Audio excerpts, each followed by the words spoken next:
ধূমপান, মদ্যপান এবং মাদক সেবন স্বাস্থ্যের পক্ষে ক্ষতিকর। রোমাঞ্চ নিয়ে যায় এক অদ্ভুত সফরে।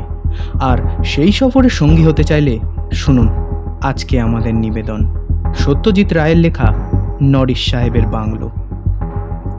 গল্প পাঠ এবং খুড়োর ভূমিকায় সৌরভ, অর্ধেন্দুবাবুর ভূমিকায় শিবম, কালীকিঙ্করবাবুর ভূমিকায় শুভময়, উৎপলবাবুর চরিত্রে শিবাশিস এবং নরিশ সাহেবের ভূমিকায় আমি স্বাগত।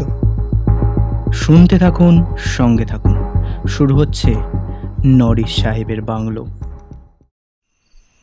তারিণী খুড়োকে ঘিরে আমরা 5 বন্ধু বসেছি। সন্ধে হব হব, বাদলা দিন। খুড়োর চা খাওয়া হয়ে গেছে, এবার বিড়ি ধরিয়ে হয়তো গল্প শুরু করবেন। খুড়ো এলে সন্ধেতেই আসেন, আর এলেই একটি করে গল্প লাভ হয় আমাদের। সবই খুড়োর জীবনেরই ঘটনা, কিন্তু সে ঘটনা গল্পের চেয়েও মজাদার। একজন লোকের এত রকম অভিজ্ঞতা হতে পারে সেটা আমার ধারণা ছিল না। খুড়ো বললেন, আমি যে সবসময় চাকরির ধান্দা দেশ বিদেশে ঘুরেছি তা কিন্তু নয়। মাঝে মাঝে রোজগারের উপর বিতৃষ্ণা এসে যায়, তখন ঘুরি কেবল ভ্রমণের নেশায়। নতুন জায়গা দেখার শখ আমার ছোটবেলা থেকেই। সেইভাবেই একবার গিয়ে পড়লুম ছোটনাগপুর। ও অঞ্চলটা তখনও দেখা হয়নি, আর ওখানেই ঘটে এক আশ্চর্য ঘটনা। সে গল্পই আজ তোদের বলবো। খুড়ো বিড়িতে একটা লম্বা টান দিয়ে তারপর তার গল্প শুরু করলেন। আমি তখন হাজারিবাগে একটা হোটেলে আছি, নাম ডিল্যাক্স হোটেল, বুঝলি? কিন্তু ব্যবস্থা চলনসইয়ের বেশি নয়, তাতে এমন কিছু এসে যায় না, কারণ ব্যক্তিগত স্বাচ্ছন্দ্যটাকে আমি কখনোই খুব উঁচুতে স্থান দিই না। নানান অবস্থার সঙ্গে নিজেকে মানিয়ে নেওয়াই আমার অভ্যাস, জানিস তো। হাজারিবাগে কাউকে তেমন চিনি না, সেটা আরো ভালো লাগছে। আর মাঝে মাঝে একটা অবস্থা আসে যখন পেঁচাল পাড়তে একদম ভালো লাগে না। চুপচাপ একা একা বিছানায় শুয়ে কল্পনার স্রোতে নিজেকে ভাসিয়ে দিতে ইচ্ছে করে, জানিস তো। তবে এটাও ঠিক যে ভারতবর্ষে এমন জায়গা নেই যেখানে বাঙালি নেই। বিশেষ করে হাজারিবাগে তো বিস্তর বাঙালি, আর তাদের মধ্যে এক আধজনের সঙ্গে যে আলাপ হয়ে যাবে তাতে আর আশ্চর্য কি। যার সঙ্গে প্রথমে আলাপ হলো তার নাম অর্ধেন্দু বসু। ইনি ইতিহাসের লোক, পাবনার একটা জমিদার বংশ, হালদার বংশ নিয়ে পড়াশোনা করছেন আর কি। ইচ্ছা আছে বই লেখবার। এই বংশে নাকি অনেক বাঘা বাঘা চরিত্রের পরিচয় মেলে। এদেরই এক আদি পুরুষ নাম রামগতি হালদার। রামমোহনের নাকি খুব কাছের লোক ছিল। তাছাড়া এর পরেও বেশ কিছু সমাজ সংস্কার নির্ভীক চরিত্রের পরিচয় নাকি এ বংশে মেলে। আমি ভদ্রলোককে জিজ্ঞেস করলাম, আচ্ছা, এই পরিবার সম্বন্ধে লিখতে আপনার হাজারিবাগে আসতে হলো কেন? ভদ্রলোক বললেন, 19 শতাব্দীর মাঝামাঝি এই পরিবারে একজন নাকি হাজারিবাগে একটা বাড়ি করেন। সেটি ছুটি কাটানোর জন্য না অন্য কোনো কারণে, সেটি এখনো বুঝতে পারিনি। এই বিশেষ ব্যক্তির নাম ছিল মহেশ হালদার। এই মহেশ হালদার অবধি আমি এই হালদার বংশের ইতিহাসটা পাচ্ছি, যদিও এই সম্বন্ধে আরো কিছু জানা বাকি আছে। এরপর সব যেন কেমন ব্ল্যাঙ্ক। আমি জিজ্ঞেস করলাম, এর হাজারিবাগের বাড়িটা আপনি দেখেছেন? অর্ধেন্দুবাবু বললেন, দেখেছি, কিন্তু সেখানেও এক রহস্য আছে। এই বাড়িটাকে এখানে সকল লোক উল্লেখ করে নরিশ সাহেবের বাংলো বলে, অথচ মহেশ হালদার যে বিয়ে করেছে সে খবর আমি পেয়েছি, কিন্তু মহেশ হালদারের পরের বংশটার যে কি হলো সে খবর আমি পাইনি। সম্ভবত মহেশবাবু নরিশ সাহেবের বাড়িটা বিক্রি করে দেন কোনো কারণে। আচ্ছা, কলকাতায় তাদের আর কোনো বংশধর নেই? অর্ধেন্দুবাবু বললেন, মহেশ হালদার ছিলেন তার বাবা যোগেশ হালদারের একমাত্র সন্তান। তাই তার যদি আর কোনো ছেলেপিলে না থাকে, তাহলে হালদার বংশ মহেশ হালদারই শেষ হয়ে গেছে। প্রশাখা আর কোথাও আছে কিনা তা জানা নেই। আমি শুধু শাখাতেই ইন্টারেস্টেড। আচ্ছা, এই বংশ সম্বন্ধে খবর দিতে পারে এমন কোনো লোকের সন্ধান পাননি হাজারিবাগে? এখানে এক ভদ্রলোক আছে, আজন্ম এখানেই বাস। তা বয়স প্রায় 90, নাম কালীকিঙ্কর বাড়ুজ্জে। একবার ভাবছিলাম তার কাছে গিয়ে একটু জিজ্ঞেস করাই যেতে পারে। কালীকিঙ্কর বাবুকে সকলেই চেনে, তাই তার বাড়ি বার করতে অসুবিধে হলো না। কিন্তু গিয়ে শুনি ভদ্রলোক বৈকালিক ভ্রমণে বেরিয়েছেন। বুঝে দেখ কিরকম স্বাস্থ্য, 90 বছরেও বিকেলে হাঁটা যায়। আমরা একটু অপেক্ষা করতেই ভদ্রলোক এসে পড়লেন। আমরা নিজের পরিচয় দিলাম। ভদ্রলোক বললেন, আমার কাছে তো বড় কেউ একটা আসে না। আপনাদের কোনো প্রয়োজন আছে বুঝি? আপনি ঠিকই ধরেছেন। বললেন অর্ধেন্দু বাবু। আমি পূর্ববঙ্গের জমিদার বংশ নিয়ে একটা রিসার্চ করছি, হালদার বংশ। তাদের একজন ঊনবিংশ শতাব্দীর মাঝামাঝি হাজারিবাগে একটা বড় বাংলো বাড়ি করেছিলেন। সেই বাড়িকে এখানকার লোকজন নরিশ সাহেবের বাংলো বলে। ও তাই বলুন, ওসব হালদার ফালদার জানি না। তারা এখানে এসে থাকতে পারেন। আমার যখন 7 কি 8 বছর বয়স, তখন আমি নরিশ সাহেবকে দেখেছি ঘোড়ায় চড়ে বেড়াতে যেতে। আমায় দেখে মাথা হেট করে গুড আফটারনুন বলতেন। তবে তার শেষটা জানেন তো? আমরা দুজনেই মাথা নেড়ে বললাম, জানি না। ভদ্রলোক আত্মহত্যা করেন। বললেন কালীকিঙ্কর বাবু। কারণ জানা যায়নি। লোকে বলে বাড়িটা নাকি হানা বাড়ি, সাহেবের ভূত দেখা যায় এখনো। আমি অবশ্য দেখিনি। খুব জবরদস্ত সাহেব ছিলেন নরিশ সাহেব। তার বাড়িটা কোথায় গেলে দেখা যাবে বলতে পারেন? বাড়ি তো এই কাছেই। কালীকিঙ্কর বাবু আমাদের রাস্তা বাতলে দিলেন। আমরা দুজনে তাকে ধন্যবাদ জানিয়ে উঠে পড়লাম। রাস্তায় বেরিয়ে এসে অর্ধেন বাবুকে বললাম, আপনি এতদিন মশাই সে বাড়ি দেখেননি? ভদ্রলোক বললেন, দেখেছি বই কি, কিন্তু লোক যে ঠিক বলছে একবার যাচাই করে নিলাম। ইনি যা বলবেন সে তো আর ভুল বলবেন না। আমারও যে বাড়িটা দেখার জন্য কৌতূহল হচ্ছে মশাই। আসুন না, দেখিয়ে দিচ্ছি। মাথায় টালি বসানো ঢালু ছাদওয়ালা বাড়ি, বাংলোই বলা চলে, যেমন হাজারিবাগে আরো দেখা যায়। টালি অধিকাংশই অবশ্য খসে গিয়ে ছাদ ফাঁকা হয়ে গেছে। চারিদিকে পাঁচিল দিয়ে ঘেরা 4-5 বিঘের জমির উপর জীর্ণ অবস্থায় দাঁড়িয়ে আছে বাংলোটা। কেউ থাকে না সেখানে। শেষ কবে ছিল তাও কেউ বলতে পারে না। আমি অর্ধেন্দুবাবুকে বললাম, আপনার হালদার বংশের কথা জানি না মশাই, কিন্তু এই নরিশ সাহেবকে নিয়ে আমার বিলক্ষণ কৌতূহল হচ্ছে। আর সত্যি বলতে কি, এই সাহেবের প্রেতাত্মার সঙ্গে যদি যোগস্থান করা যায়, তাহলে তো ইনি মহেশ হালদার সম্বন্ধে কিছু তত দিতে পারেন, তাই নয় কি? তা অবশ্যই ঠিক। কথাটা খুব জোরের সঙ্গে বললেন না অর্ধেন্দু বাবু। বুঝলাম তিনি সাহেবের প্রেতাত্মার সঙ্গে যোগস্থাপনের ব্যাপারে খুব একটা উৎসাহ বোধ করছেন না।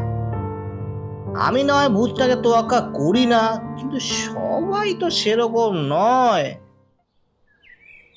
2 দিন পেরিয়ে গেল। 3 দিনের দিন আমি অর্ধেন্দুবাবুকে বললাম, এইভাবে হাত পা গুটিয়ে বসে থেকে আপনার কি লাভ আছে? আসুন একটা কিছু করা যাক, না হয় বাংলোটায় একটা রাত কাটিয়ে আসা যাক। অর্ধেন্দুবাবু একটু চুপ করে থেকে বললেন, এখানে বাঙালিদের একটা আড্ডা আছে শশী ডাক্তারের বাড়ি। আমি কাল সেখানেই গেছিলাম। তারা বলল নরিশ সাহেবের বাংলোকে হানাবাড়ি বলা হলেও এখনো পর্যন্ত কেউ কোনো ভূতের সাক্ষাৎ পায়নি। তবে ওই আড্ডায় একজন উৎপল বাবু বলে নিরীহ গোছের ভদ্রলোক ছিল। তিনি নাকি খুব ভালো মিডিয়াম, অর্থাৎ তার মধ্যে দিয়ে ভূতের আবির্ভাব ঘটেছে নাকি অনেকবার। ভদ্রলোক এক বিশেষ অবস্থায় এলে তার গলা থেকে নাকি ভূতের গলায় কথা বেরোয়, আর তখন নাকি ভূতের সঙ্গে কথাবার্তা বলা চলে। অন্ধকার ঘরে পায়া টেবিলে হাত রেখে নাকি ব্যাপারটা করতে হয়, কিঞ্চিত সময় সাপেক্ষ। আমি বললাম, দেখুন কিরকম যোগাযোগ, এই মিডিয়াম পাওয়া কিন্তু সহজ ব্যাপার নয়।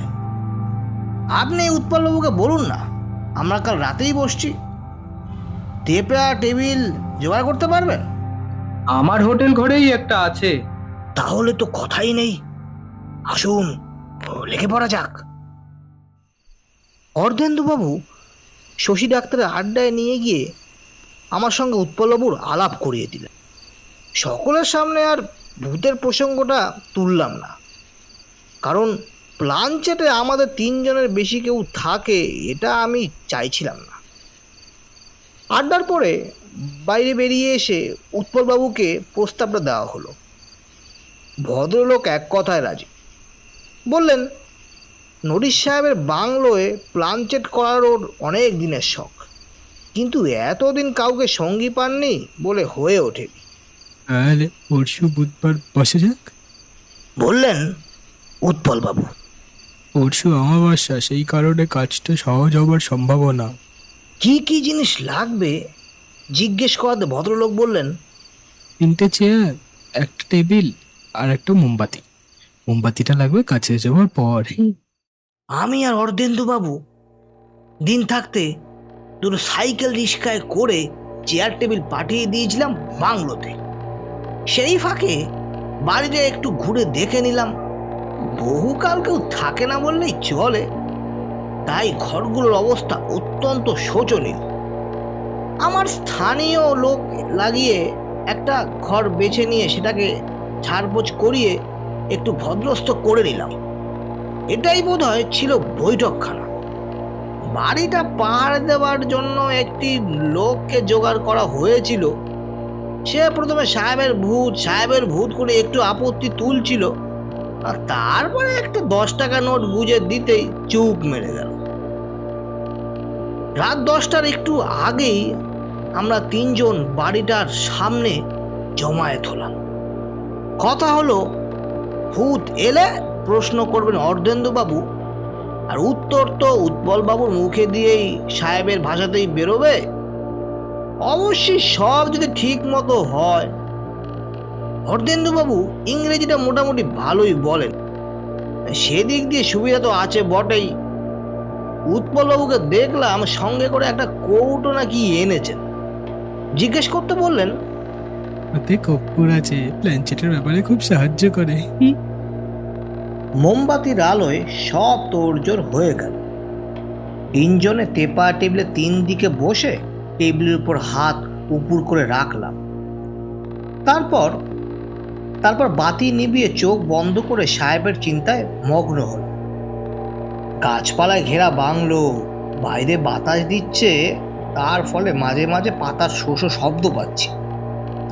কিছুক্ষণ পরে বোধ হয় বাতাস থেমে যাওয়ায় আর কোনো শব্দ পাওয়া গেল না।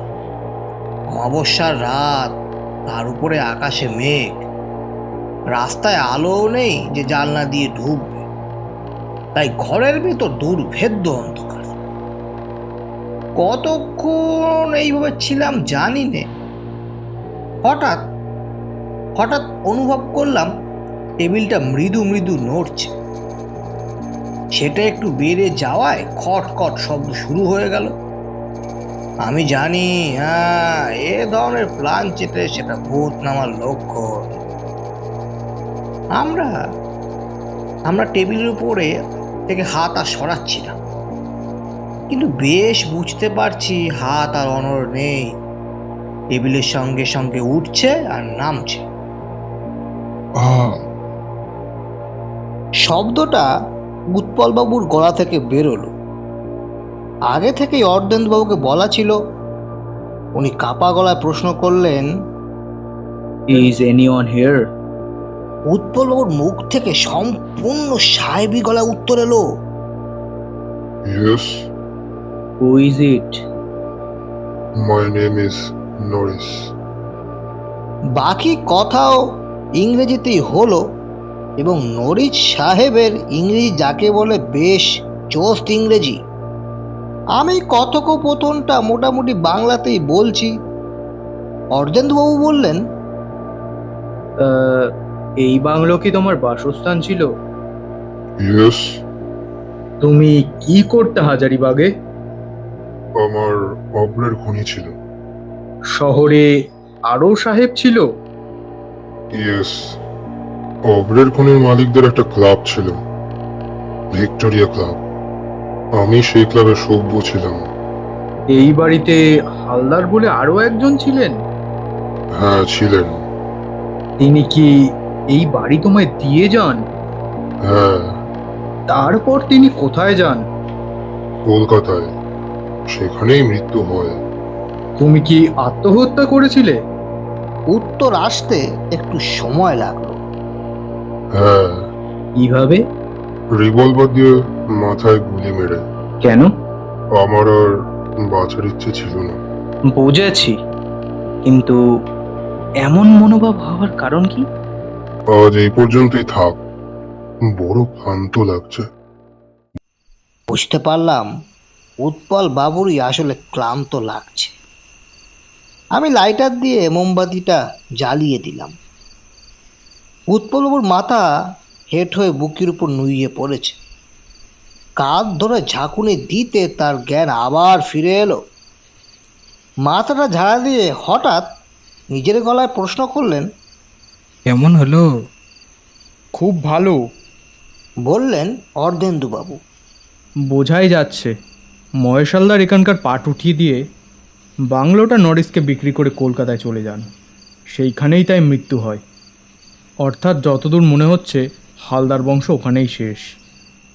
অনেক ধন্যবাদ উৎপলবাবু। আমার কিন্তু মনে একটা খটকা লেগেছে, যেটা আমাকে ভাবিয়ে তুলল একেবারে। নরিশ সাহেবের মৃত্যুর কারণটা ঠিক পরিষ্কার হলো না বটে, আমার এখন হালদারের চেয়ে নরিশের উপরই ঝোঁকটা বেশি। অবশ্যই উৎপল বাবুকে যা যা প্রশ্ন করা হয়েছে তার উত্তর তিনি ঠিকভাবেই দিয়েছেন। আমি রাত্রিরে অনেকক্ষণ ধরে এই ব্যাপারটা নিয়ে ভাবলুম। তারপর সকালে উঠে অর্ধেন্দুপুর হোটেলে গিয়ে সোজাসুজি বললাম যে আমি আর একবার প্লানচেটটা করতে চাই এবং এবার প্রশ্নগুলি আমি করব। হ্যাঁ, অর্ধেন্দুবাবু বললেন, আমার আপত্তি নেই, তবে আপনি হালদার বংশ সম্বন্ধে আর কি নতুন তথ্য জানার আশা করছেন তা জানি না। আমি বললাম, সত্যি বলতে কি আমি নরিশ সম্বন্ধে আরও কিছু জানতে চাই। লোকটাকে বেশ ইন্টারেস্টিং বলে মনে হলো। উৎপলবাবু আমাদের প্রস্তাবে রাজি হয়ে গেলেন। আমরা আবার 10টার সময় সাহেবের বাংলোতে জমায়েত হলাম।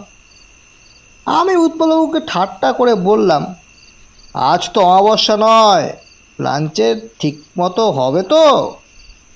উৎপলবাবু বললেন, মনে তো হয় এই ভদ্রলোকের আত্মা বেশ সহজেই ধরা দেয়।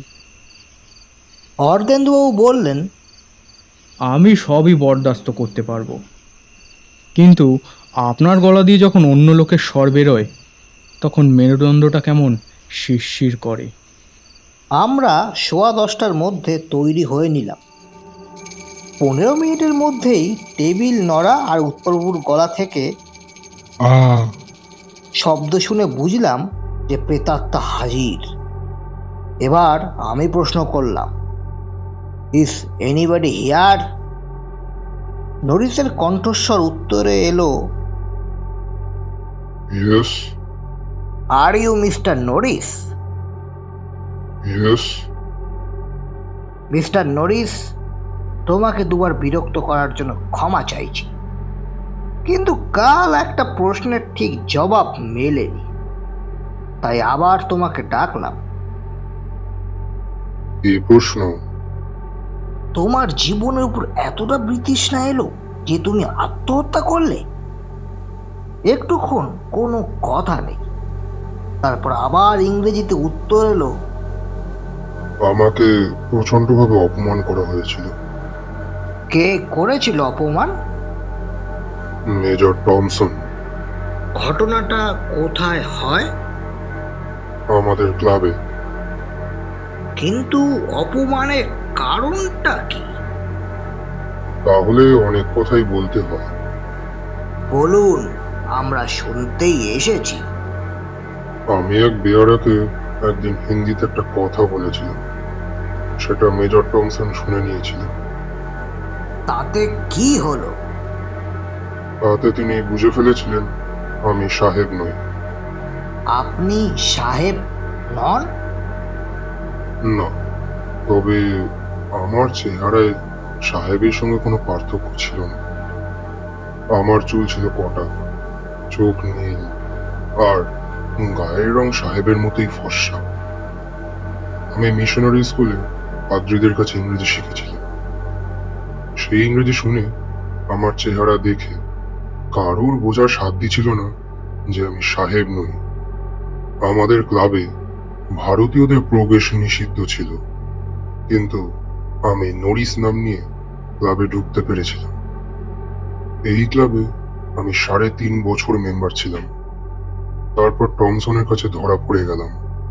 সে সকলের সামনে আমাকে নেটিভ বলে ক্লাব থেকে লাথি মেরে বের করে দেয়। আসলে তুমি কি ছিলে? আমি ছিলাম বাঙালি। আমার নাম ছিল নরেশ। নরেশ থেকে নরিস। আমি হঠাৎ যেন চোখের সামনে একটা আলো দেখতে পেলুম। বললাম, তুমি কি মহেশ হালদারের কোনো আত্মীয় ছিলে? আমি ছিলাম মহেশ হালদারের একমাত্র ছেলে। বাবা তার কবরের খনির ভার আমার উপর দিয়ে কলকাতায় চলে যান। সেইখানেই তার মৃত্যু হয়।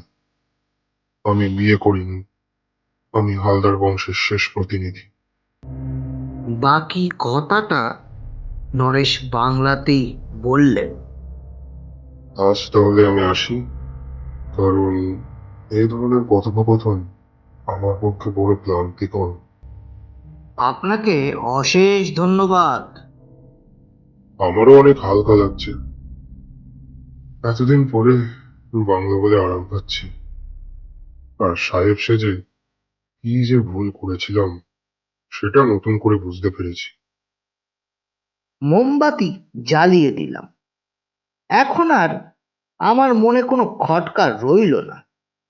আর অর্ধেন্দু বাবুরও হালদার বংশের ইতিহাসের শেষ পর্ব শেষ হল। তবে এটাও বুঝতে পারলাম, উৎপল বাবুকে না পেলে মিস্টার নরিসের রহস্য রহস্যই থেকে যেত। শুনছিলেন নরিস সাহেবের বাংলো গল্পটি। কেমন লাগলো অবশ্যই জানাবেন। ব্যাকগ্রাউন্ড মিউজিক এবং সাউন্ড এফেক্টসে বিরাট। পোস্টার মেকিংয়ে স্বাগত ও শিবম। আপনারা যদি কোনো গল্প পাঠাতে ইচ্ছুক হন, সেটি আমাদের মেল করতে পারেন। সুস্থ থাকবেন, ভালো থাকবেন। দেখা হচ্ছে পরবর্তী গল্পে।